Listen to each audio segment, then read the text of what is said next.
system prepare the body for action by increasing heart rate, dilating pupils, and redirecting blood flows to muscles. The parasympathetic system, on the other hand, known as the rest and digest system, promotes relaxation, slows the heart rate, and enhances digestion.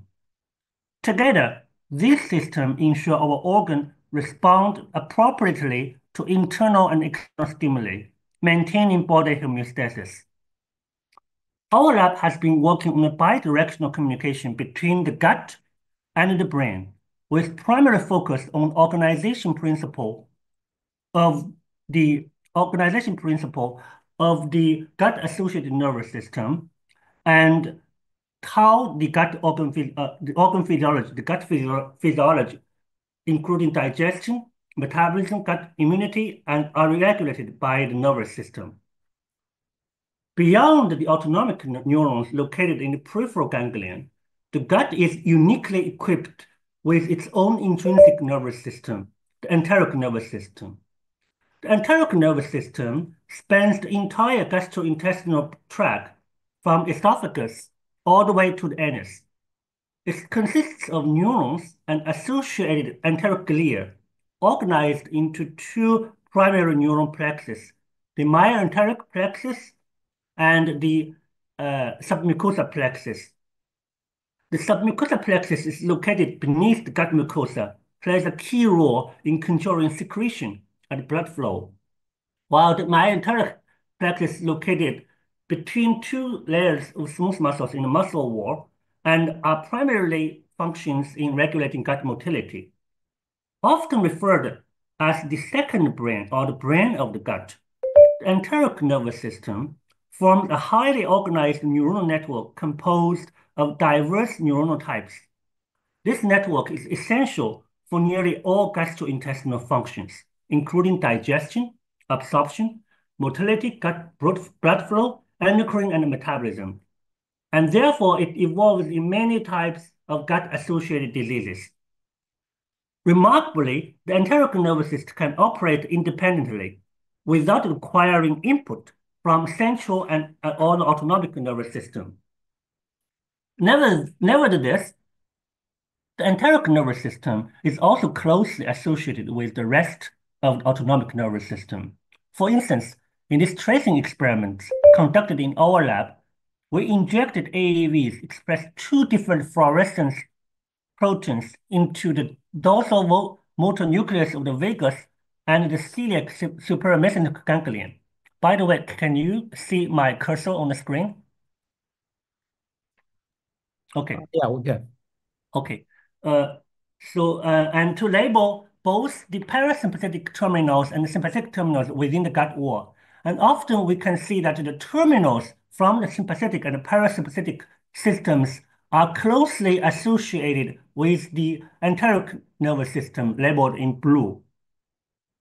On the other hand, both the vagal-derived and the dorsal root ganglion neuron-derived sensory terminals are also often located close to these enteric neurons in the gut wall.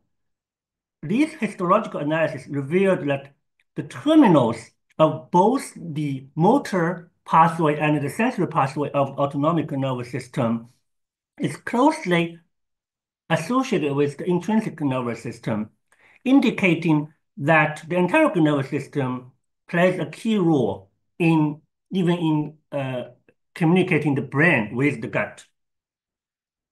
So the first story I would like to share today is regarding how the sympathetic system, one of the very important motor output system, is organized into functional units for regulating organ functions. So the sympathetic system plays a critical role in fight and flight response. When faced with danger, it triggers physiological changes such as increasing heart rate, deeper breath, slowed gastrointestinal motility, and constriction of visceral blood flows. These changes play a role in redirect nutrients and oxygens into critical organs like the skeletal muscle and the brain for fight and flight response. Historically, these sympathetic system was thought to act in a bundled all or none manner, which is why it's named sympathetic system, reflecting the idea of a unified response across the body, like a conductor of the symphony. However, growing evidence reveals that the sympathetic system also plays indispensable role in maintaining organ-specific homeostasis. For example, in these baroreflex um, pathways, the sympathetic activity adjusts the heart rate and vascular tune, but without significant changes to gastrointestinal motility or the metabolic organ function. This suggests that the sympathetic system operates with a higher degree of specificity than previously thought, enabling fine-tuned organ physiology regulation and maintain overall physiological homeostasis. Accordingly, the sympathetic system has been proposed to carry out its diverse functions through distinct functional units, such as the cardiorespiratory units to regulate heart rate, lipolysis unit to regulate metabolism, visceral motor units to regulate gut motility, and immune regulatory units to regulate immune function, and visceral constrictor and circulatory motor units to regulate blood flow and secretion. And if the permutation and combination of different functional units is implemented when the body faces different disturbance of the internal homeostasis. But are there specific sympathetic units to carry out these sympathetic functional units? How these sympathetic units are organized is what we are interested to address. To address these questions, we first take a look at the overall organization of the sympathetic system in the peripheral. The sympathetic nervous system is composed of two groups of neurons organized in series. The presympathetic ganglion located in the spinal cord and the post-sympathetic ganglion located in the peripheral ganglion. And it is we start our analysis in the postganglionic neurons because these neurons direct facing the internal organs. They are the final motor pathway of the sympathetic system. And for the post-sympathetic neurons are located in ganglions across the body in multiple ganglions. The post-sympathetic ganglion we are interested in study is called celiac supramesenteric ganglion. It's located in abdominal and supplies the majority of the sympathetic outflow to various types of abdominal organs. So that's why we focused on this particular sympathetic functions. And previously, regarding previous physiological analysis indicates that within this sympathetic ganglion, there are at least three functional units supply the GI tract. Visceral motor units that most likely targeting the smooth muscle layer to regulate gut motility. Circulatory motor units most likely targeting the submucosal layer to regulate the gland secretion in the mucosa. And vasoconstrictor units to constrict the blood vessels in the GI tract. But are they carried out by different types of sympathetic neurons, or they are carried out by similar sympathetic units, and their functional specificity is determined by where they are targeting? To answer these questions, we take three different approaches. First, we using single-cell transcriptomics to chart and single-cell atlas for the celiac supramesenteric ganglion. And next, we analyze their projection morphologies of genetically defined sympathetic neurons within this ganglion. And third, we're using various types of genetic tools to modulate these activities of these neurons to look at how they regulate gut physiology. So first, we are using single-cell sequencing to really dissect the diversity within this ganglion. And as you can see that within this sympathetic ganglion, there is not only sympathetic neurons, but also Schwann cell-like sympathetic glias and other types of supporting cells. by using sympathetic neuron-specific markers such as tyrosine hydroxylase, we subset these neurons and then reclassify them into 15 different subtypes. For many of the subtypes, we can identify unique markers, which we use them to generate myosin in hope for labeling different subtypes of neurons. And then we using AAV injections to infect specifically these CGSMG ganglions to express fluorescence proteins and look at their terminal morphology across different abdominal organs. Here is a verification of the TH staining, co-staining with the tomato-positive fibers in the gut wall, indicating that we are indeed labeling specifically these sympathetic neurons, and we analyze these sympathetic terminals. So our analysis in the GI tract revealed that multiple terminal types exist from these sympathetic neurons. In the myenteric layer, in the muscle layer, we mainly observe two types of terminals. Terminals that located in the smooth muscle layer that forms array-like shape called intramuscular arrays. And there is terminals formed surrounding the enteric ganglions labeled in green. We call intraganglionic basket endings. These endings are very wrapping around, as you can see here, these enteric neurons and enteric glias. In the submucosa layer, we find another types of endings that form this tube-like structure, which we call perivascular endings, because these tube-like structures are like vessels. And on the other hand, we also find terminals that forms basket endings surrounding the enteric ganglions in the submucosal layers. So to further dissect what are these perivascular endings are, whether they are associated with blood vessels or associated with lymphatic vessels, we performed a co-staining with the sympathetic terminals using the fluorescence protein, and then the CD31 to label the blood vessels, and the LIF1 to label the with the lymphatic vessels. As you can see, these perivascular endings only exist in the submucosal plexus, and they are closely associated with blood vessels, but never associated with these lymphatic vessels. As you can see here, there's a labeled perivascular endings, but they are not associated with the blue labeled lymphatic vessels, but they are associated with here CT31 associated blood vessels.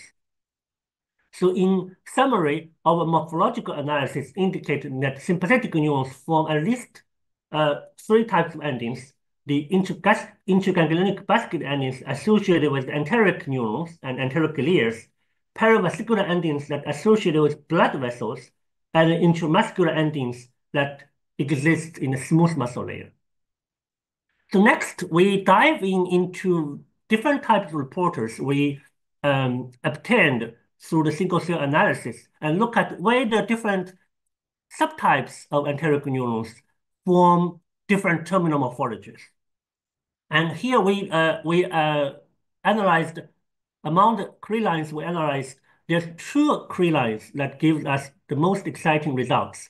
The cryl that labels class 4 neurons, when we analyze them, we find that they only innervate the smooth muscle layer of the GI tract. By the way, when we do the overall sympathetic ganglion morphology analysis, we also find terminals within other abdominal organs, including the pancreas, the spleen, the gallbladder, and the liver, and even the mesenteric lymph node. But here, this class 4 neurons labeled by this cryline only form terminals in the GI tract and only form terminals in the muscular layer of the GI tract, as you can show here. And the terminals are often form these basket endings surrounding the enteric ganglions in the muscle layer. And they don't form terminals here, for example, in the pancreas eyelid. So this makes us think that this possibly function as the vasomotor units, because vasomotor units regulate the motility of the GI tract, and the motility of the GI tract is regulated by the smooth muscle layer neural plexus. 太晚了。今天睡。就纯那个118。And the other class 12 cell types labeled by this gray lines form another different morphology types. We can see here that in the gastrointestinal tract, this class 12 neurons only forms perivascular endings, but never forms endings that surrounding the anterior ganglions. And for this particular group of neurons, they also form terminals in other abdominal organs, including the pancreas, the spleen, the liver, and in every organ we examined, they all form terminals associated with blood vessels. So therefore, we think that this class 12 neurons function as vasoconstrictor neurons, that they regulate the blood vessel tune. So by our single cell analysis and class-specific crystalline morphological analysis, we think that we find true group of neurons that morphologically indicating the plays role as vasomotor neurons and vasoconstrictor neurons. So next, we want to test if they indeed plays a role as vasomotor units and vasoconstrictor units. We using chemogenetic approach to express chemogenetic activation units in these vasomotor units and vasoconstrictor units individually. And to analyze the gut motilities, we gavaged animal with common red and then measured how long it takes for the red food to form the first fecal pellet and exposed by the animal, and measured as the total GI transit time. As you can see here, when we activate the vasomotor units with this chemogenetic approach, the total GI transit time is dramatically increased compared to the control units or compared to when we activate the vasoconstrictor units. It's similar to the similar delay was observed when we overall activated the sympathetic ganglion. And the number of faces exposed by the animal within the 5 hours is also drastically reduced. This results indicating that indeed these vasomotor units not only morphologically adopt this unique structure to regulate motility, but functionally indeed works as a vasomotor units.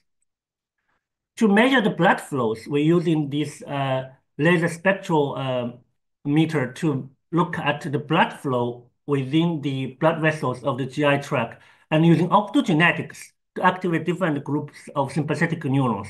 And as you can see, when we shine the light, the blood flow starts to reduce, indicating a vasoconstriction. And here is the result of a trace. When we shine 3 different light pulses separately in control animals, it did not affect the blood flow at all, as you can see here. While we activate the vasoconstrictor neurons, each time we observed a reduction of blood flow, tightly linked to the light, shining light.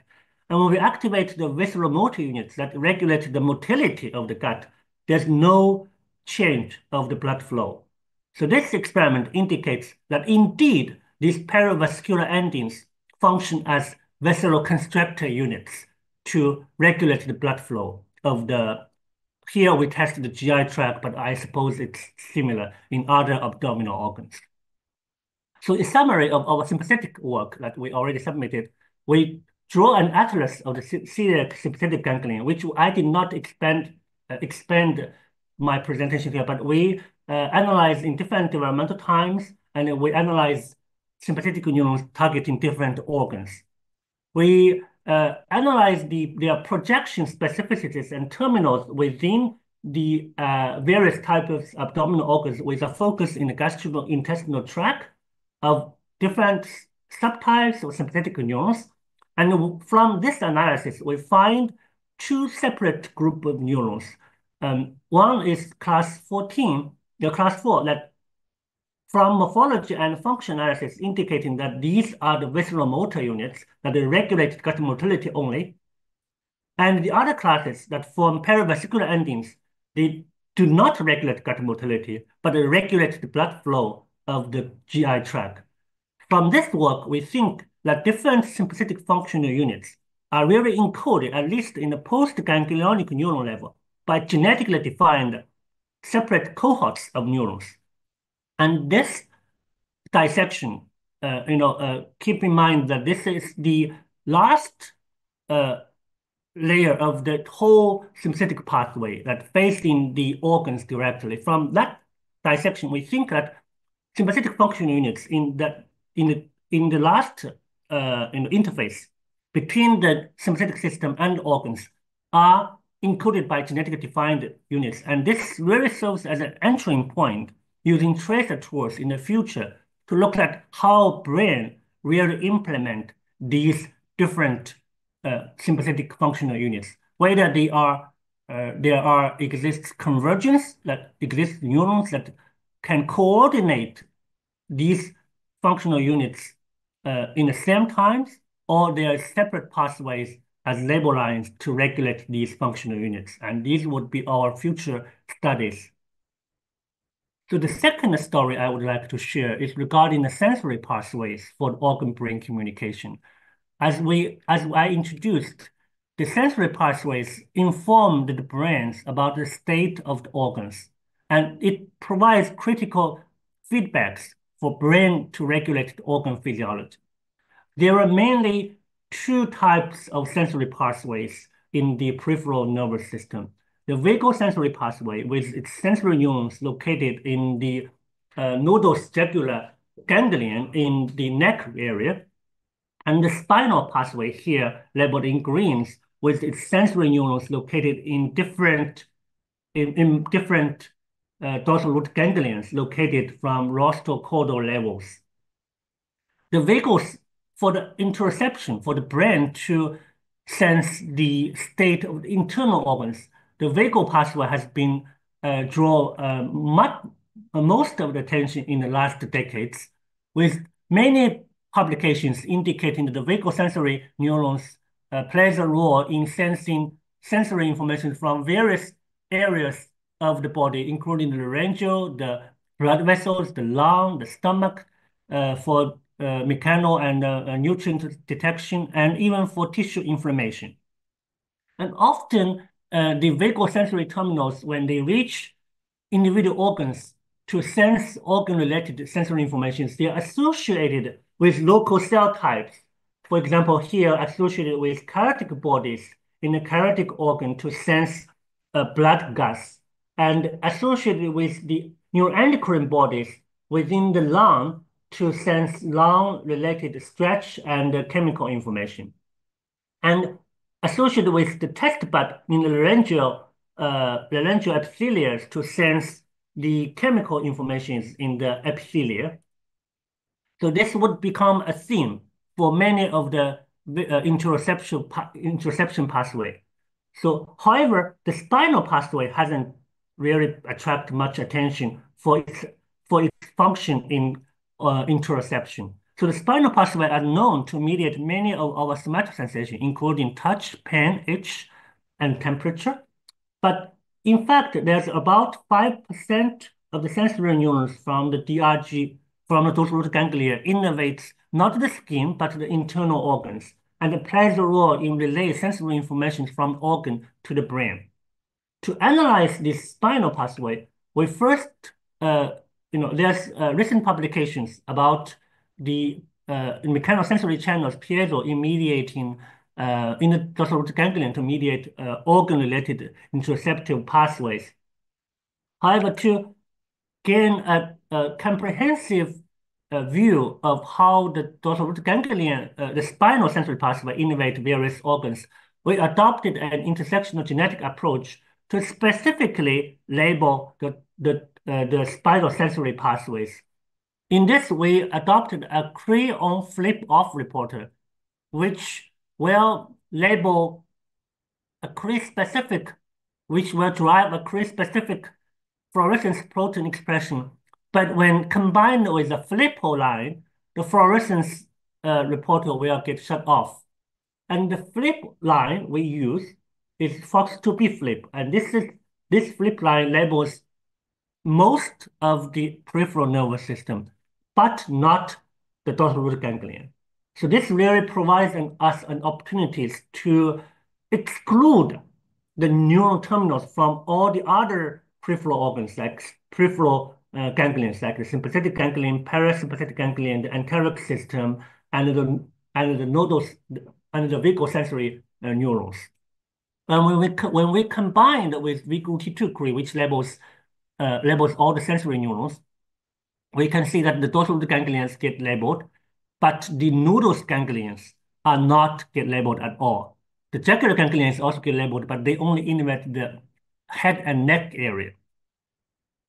So then we're using this approach, we find widespread DRG afferents in multiple visceral organs, including the GI tract, but also the trachea, the esophagus, and all these other organs. We dive in to form a deep quantitative analysis within the GI tract and find that the DRG, the spinal afferents are, are enriched in the distal part of the GI tract as previously reported, but also have substantial innervation in the stomach and the rest and the small intestine. Although the density in the small intestine is much lower.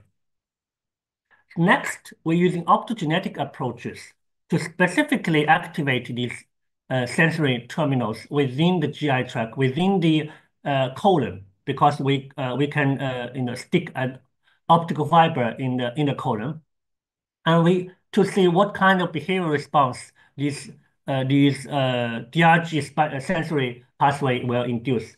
And we find that activating the colon sensory neurons induce the stereotyped nociceptive reflex, which the animals very hunch their back and lift their abdomens, which is indicative of a nociceptive sensation.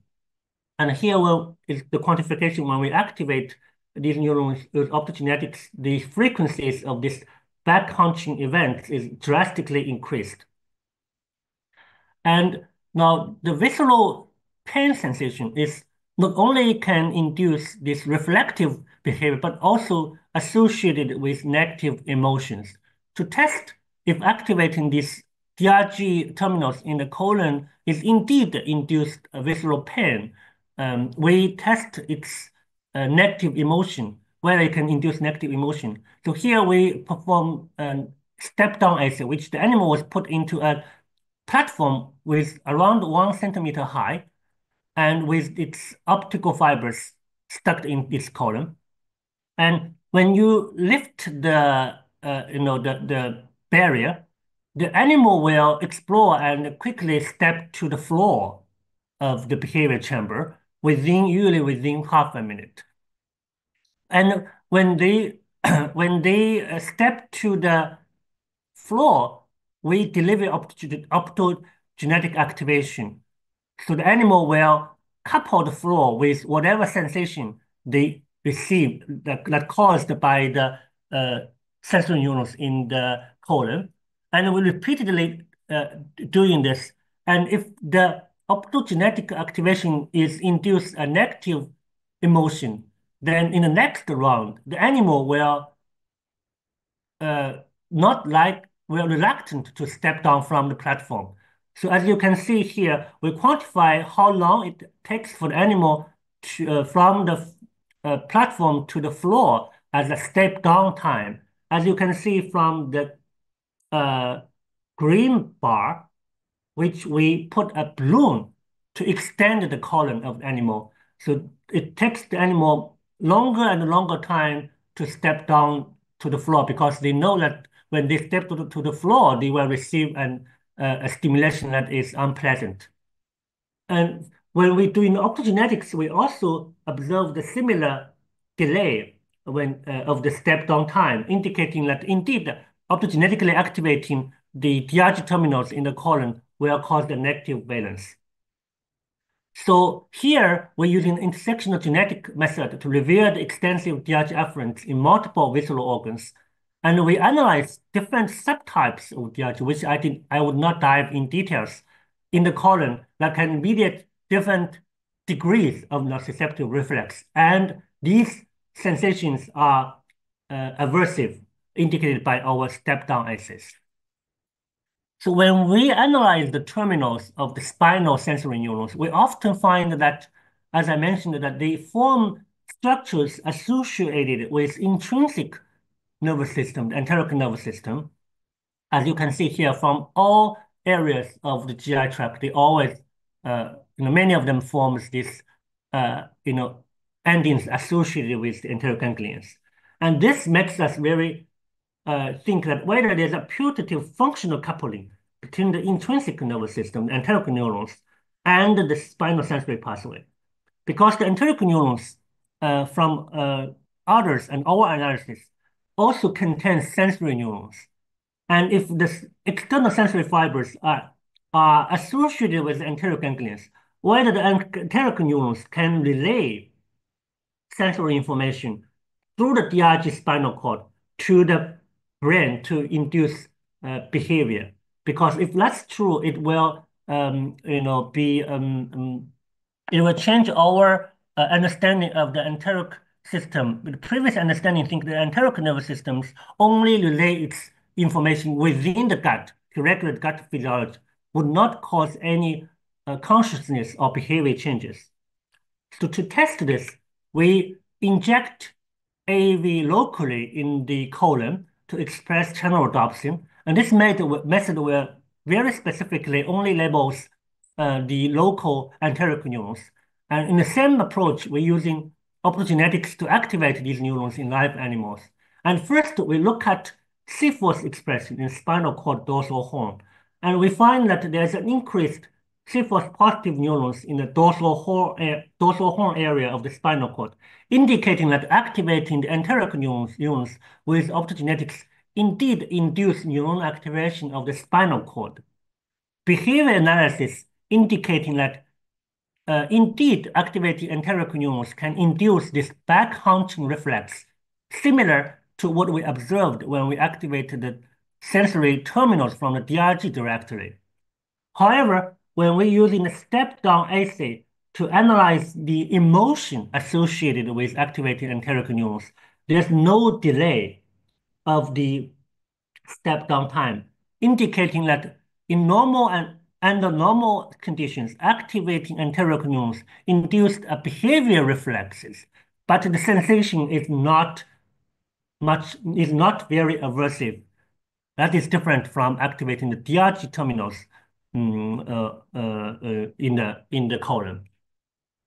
And to further test whether the behavior response we observed from activating enteric neurons is indeed through the spinal pathway, we're using RTX to ablate nociceptor DRG neurons. And when we activated enteric neurons in control animals, we can induce strong back hunching responses. But when we ablated the DRG neurons while activating these enteric neurons, we did not induce any back hunching response, indicating that indeed the behavior response we observed is through the spinal pathway. So we find that the colon enteric neurons can induce nociceptive reflex through the DRG spinal pathway with minimal level of aversion. So the enteric neurons are composed of many different types of neurons that compose the sensory neurons, motor neurons, and interneurons. And what type of enteric neurons are mediating this enteric DRG pathways? To test this, we subdivided enteric neurons into two major subtypes, cholinergic subtypes labeled by Chattree and non-cholinergic subtypes. We find that activating cholinergic subtypes can induce this nociceptive back hunching response, also induce a drastic increase of the spinal cord dorsal horn C-force expression. And on the other side, when we knock out chat gene in these enteric neurons, optogenetic activation no longer can induce either behavior response or the C-force expression, indicating that cholinergic neurons and the acetylcholine they release can mediate enteric neuron DRG signaling. On the other side, when we activate non-cholinergic neurons in the gut using VIP-CRE, we no longer observe the strong batch hunch expression. And the C-force induced by activating the VIP enteric neurons is also much, much weaker than activating the cholinergic pathways, indicating that the non-cholinergic enteric neurons do not communicate with the DRG spinal pathway for back hunching response. Within the cholinergic subtypes, we put our investigation into these intrinsic primary afferent neurons, which are the primary sensory neurons in the enteric system. We want to test whether these IPENs are mediating this communication between the ENS and the DRG pathway. And indeed, with this Advilling-Filippo lines, we express optogenetic tools specifically in these IPENs in the colon, and we can drive strong back hunching response. And within these IPENs, we're using piezo-2 CRE to activate these mechanosensitive enteric neurons. And indeed, the mechanosensitive enteric neurons are participating in this enteric neuron and DRG communication. Now, previously I mentioned that one difference between directly activating the DRG terminals in the colon and activating this indirect ENS DRG pathway is that activating the DRG pathway can induce aversion. The animal doesn't like this feeling. While activating the enteric neurons, although the animals make a behavior reflex, but they are not bothered by this sensation. However, as we know that under colitis inflammation, our visceral sensation in the GI tract is hypersensitized. So at the end, the patient usually feel much drastic levels of pain in the GI tract. So we wonder if colitis can change the sensations induced by the enteric system from non-aversive to aversive. So we use DSS to induce the colitis model, which is a mild level, which we feed the animal with 3% colitis for 5 days, and then change the water into regular water for the animal to recover from its colitis, and use the step-down assay. We find that activating in physiological conditions, activating enteric neurons do not induce aversion, as indicated that there's no increase of step-down time drastically in the blue bar, while in the acute phase of colitis, when the animal was under inflammation, when we activate the enteric neurons, the animal starts to feel these aversive emotions. And this aversion even persisted when the animal was fully recovered, at least from the body weight index, fully recovered from the acute colitis. However, when you activate the enteric neurons, the animal still feel negative emotions.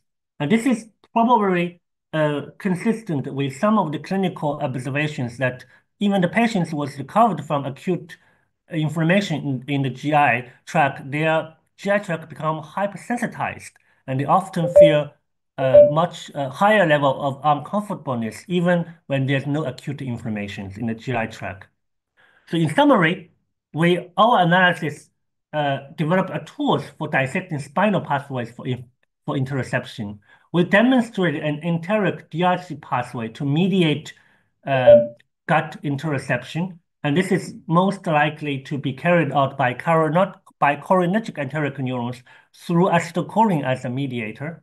And we pinpoint a possible targets for inflammation-sensitized visceral pains. And it's possible that when the patient was suffering from inflammation, the enteric system get sensitized, and the enteric system's inflammation can induce an aversiveness that is in normal conditions are not aversion.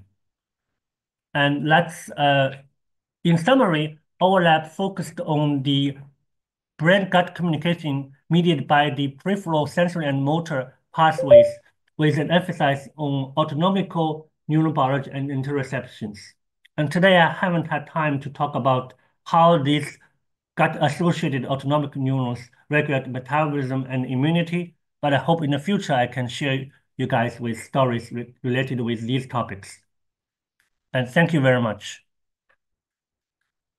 Recording stopped.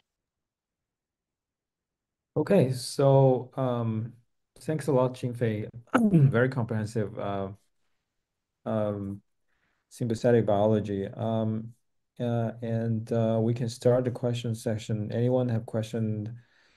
Please raise your hand or put your question in the chat box. I think there's a question from Week. Is there a specific neuron type, sympathetic, parasympathetic, or enteric, can specifically regulate gastric motility, but not gastric secretion and not intestinal? Yeah, but not the only control the motility, but not secretion. And whether the CG SMG can regulate motility, but not secretion? Um, okay, so to answer this question, so we, in our dissection of the, let me change the slides here, uh, so maybe it will be clear. So here, this traditional view, there's three types of functional units that from sympathetic pathway to the gut: the visceral motor, secretory motor, and the vasoconstrictor. The secretory motor is the one that regulates secretion. So we hope to find all these three units when we submit our manuscript, but we tried very hard to find the secret motor units. Our morphological analysis indicating that they are mediated by these terminals. The terminals that forms form this basket endings associated with submucosa enteric neurons. These should be the ones that mediate secret motor units, but we haven't found specific lines that only labels them, unfortunately. The ones that we find labeled the muscular layer, this line, they we we haven't really looked at secretion in the GI tract, but I assume that because they only target the muscular layers, the likelihood that they regulate secretion is not very high. But indeed, maybe it's a good idea to test that. Okay. Well, I have some technical questions regarding your modal and then constructive neuron type when you actually do the functional assay. How you Hmm. dis- how you discriminate these two? I mean, I know that you use AAV to market, but I don't see how you actually looking for a specific marker for these two different type of neurons. I mean, although you So, cluster them.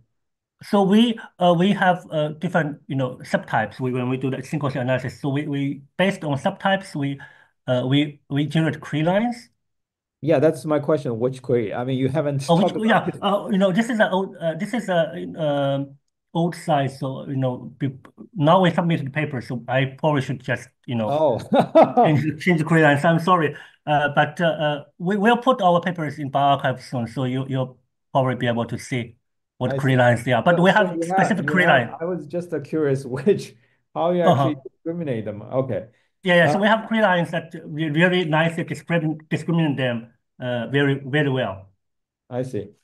Yeah. The second question is, you actually on the second story you talk about using channel reduction to activate specific interneurons.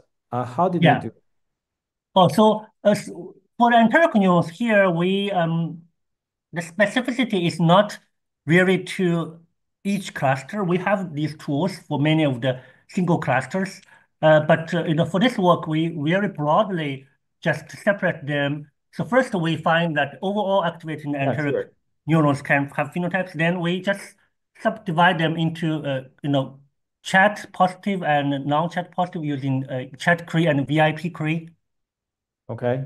But to but but how you? I mean, I thought you actually say activate specific internal neurons by channel reduction. But if you're using channel reduction using chat, then there's yeah. a So chance you then also activate sympathetic neurons.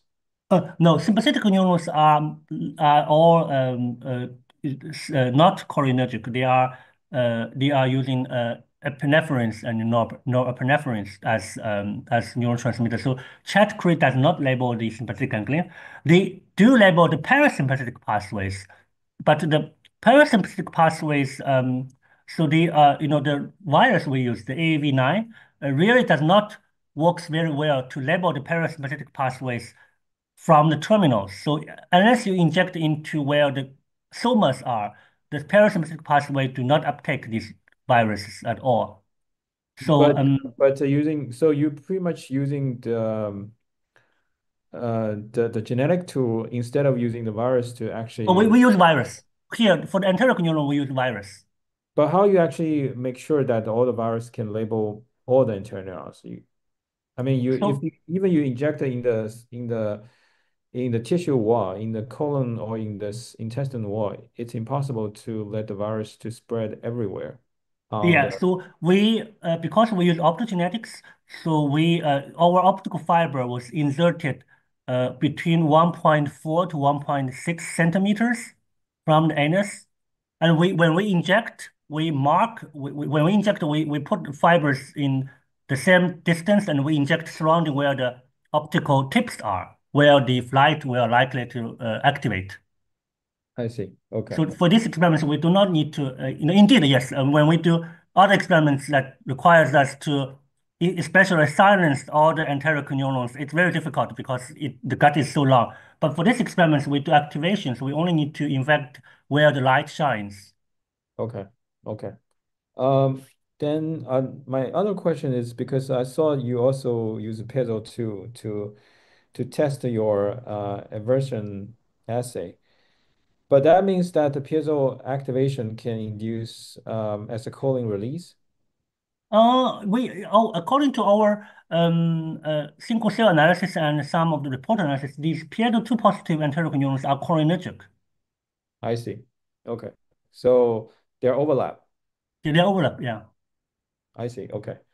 Um, my my last question is the what's called that, the DSS experiment.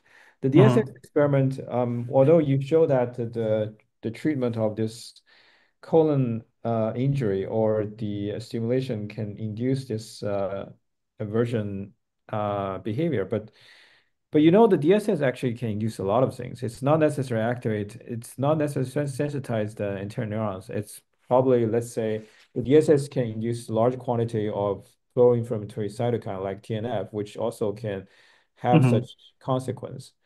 Yes. So how you actually can can cause how you establish the causational between the DSS injury and also ENS DRG activation.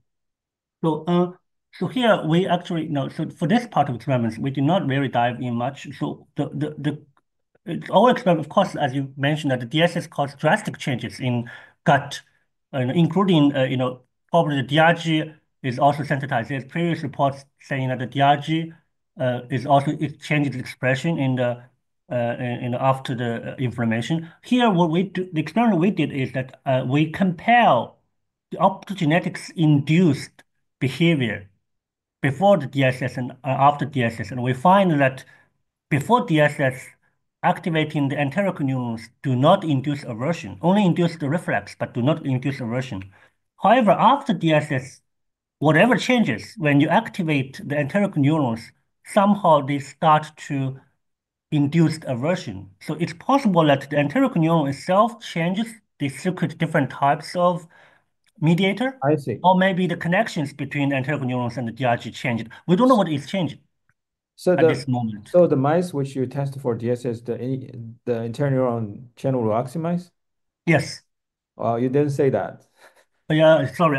It's all the enteric neural channel optimized. We It's we also did the single cell analysis. There's drastic change in the enteric nervous system. The change is so much that we initially want to see if we can pin down what kind of change it's happening. But because the change is so drastic that it's within time limit, we cannot really figure out what is changing. I see. But the Okay. behavior is indeed changed, and it's last even in the recovery period. I see. Yeah, I mean, I know that the epigenetic change on the anterior neuron can also cause the so-called Hmm. memory, even on the recovery phase with DSS treatment. It can last Yeah. for over probably even 2 months after the treatment. Yes. Okay, so the next, there's some other question in the chat box from Jiwei. Nice work.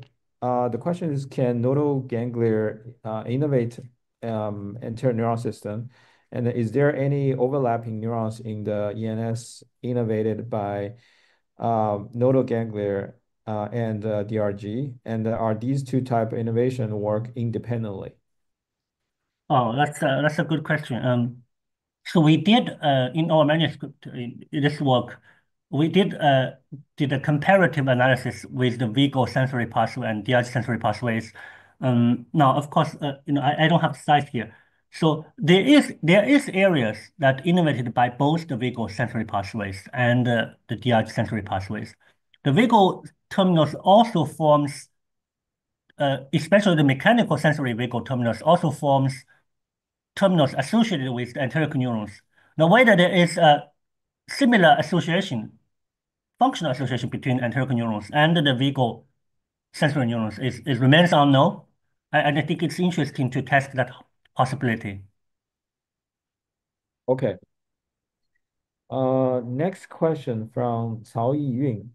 Do you have hypothesis how ENS-DRG is sensitized of DSS treatment? Considering activation of the ENS is not sufficient to induce nociception, I would expect DRG neurons have changed. How DRG sensory neuron integrate inflammatory signal with ENS signal to induce pain? That's a great question. I think Chen also asked that. So in the DSS, there's so many things changed. There's change in the anterior neurons. There's change in the DRG. Our experiments, because we used optogenetics to only activate the anterior neurons, only says that the inflammation changes the nature of anterior neuron-induced behavior. Now, the change, because the behavior is mediated by the interaction between the anterior neurons and the DRG, so the change could happen in both sides. At this moment, we don't know what is the change at the molecular level. Okay. Next question from Tom. How to fix optical fibers or balloons in the colon and prevent them from falling off when mice awake? I think it's a technical question. It's a technical question, yeah. Well, I can share some tips. So as you can see here, maybe so there's a lot of special. First of all, we have to use a tape to kind of fix the rest of the optical fiber on the tail. Another tip I can share is that so the mice needs to get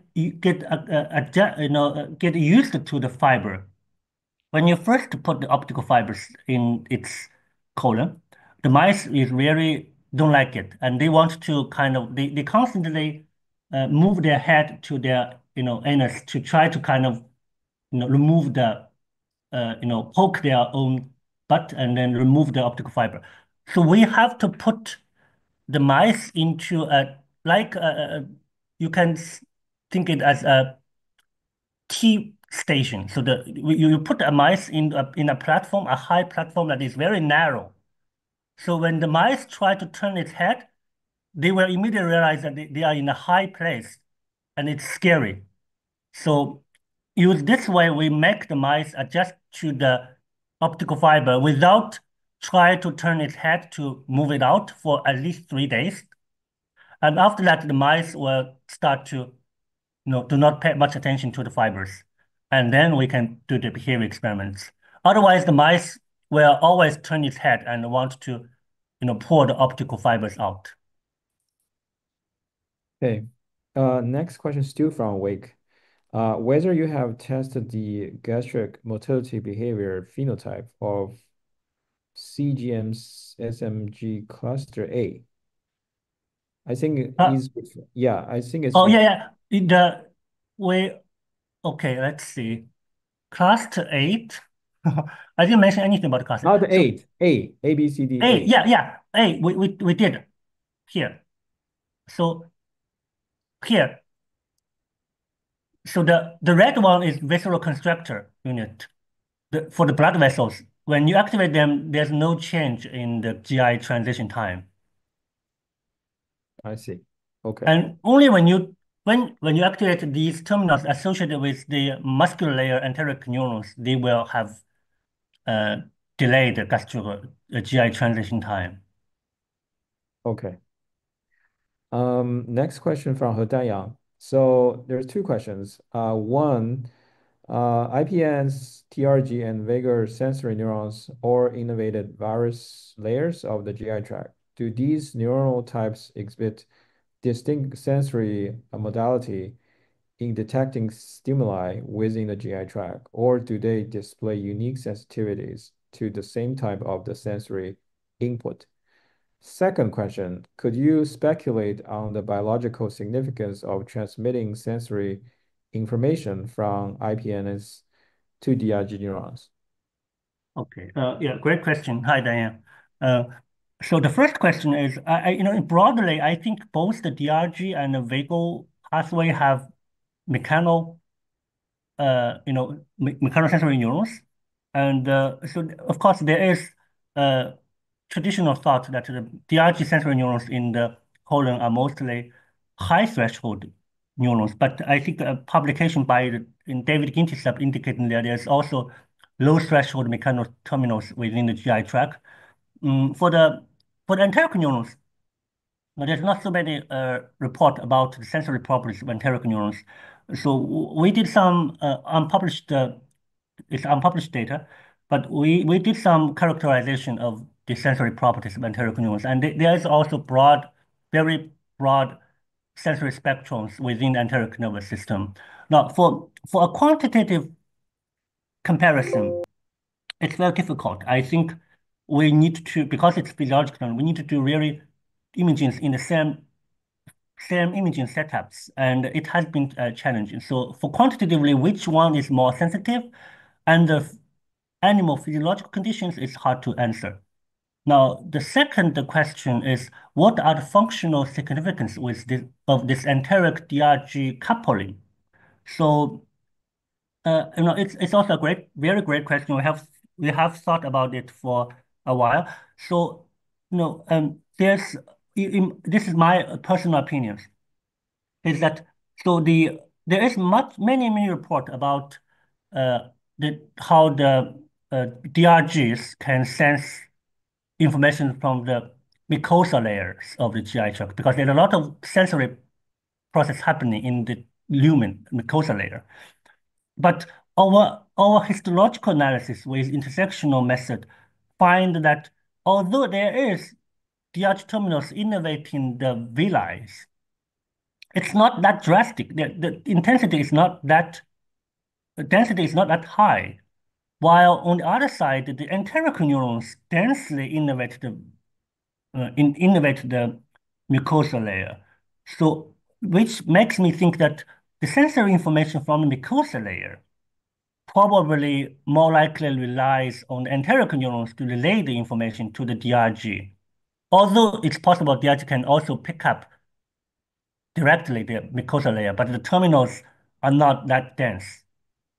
So we did an experiment, which is not we did not put in the manuscript, is that we use a chemical to induce behaviors. The chemical is injected into the mucosa that only activates mucosa layer, and we find that the animal induced a behavior response. And in these animals, when we silenced enteric neurons using chemogenetics, there's a drastic reduction of the behavior that induced by this chemical stimulation. But because we haven't really figured out what are the cell types and in everything, so we did not really include it in this work. But that's my thought. Okay. I saw Changhao actually raised hand. Changhao, you still want to ask a question? Yeah, I have Go a ahead. hello. Yeah, Hi, you Hao. here. Hi, how are you? I have a question about the IBD model you are doing. it's a very simple question. Have you checked for example, the number of the chat-positive neurons? It will changes, I mean, in the MBD model. We did not. So